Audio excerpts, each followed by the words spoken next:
So we have been without home care for a little over a month. And I will say that he, with the agency wanting to close the case out because they can't find people to work, he has contacted his caseworker with the Board of Disabilities. She has not responded. Yep.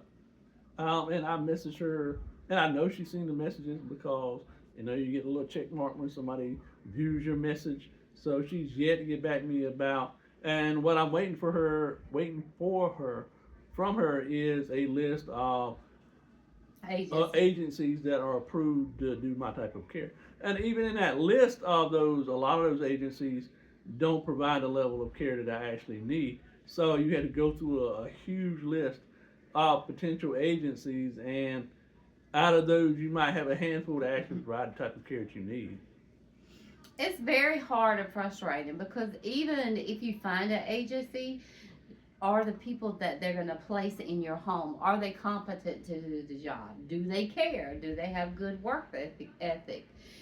All those things. I mean, we run across a lot where people just don't feel like they have to call and tell you whether they're coming to work or not. I worked 19 years in a job and never once did I have the luxury to just not call out. If you didn't call out, it was a no show. And after I think 3 offenses, if you had 3 offenses, you were fired or terminated. Yep.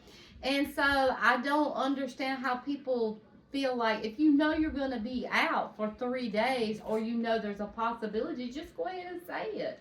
And then you can always go back to the supervisor and say, circumstances change, I can come back to work. But it's like people don't even care. They don't have good work ethic anymore. Yeah. You can't leave him unattended with these people because they don't do the care like they should. I train them, I take the time, and it's very frustrating. And it's also scary as well and very worrisome for me because at the end of the day, if something happens to me, he has nobody. And I'm like, what are we going to do? Yeah, because and like she said, I going back to my caseworker again.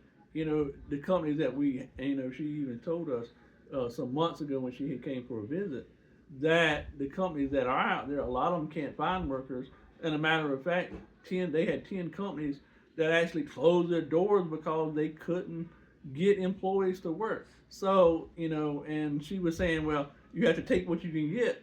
Well, that shouldn't be an option because I'm just gonna take somebody that do the halfway does my care.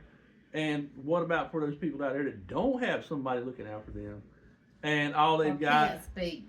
or can't speak, and they've got someone that's like taking advantage of the situation, not doing their care properly, and they end up getting sicker as a result.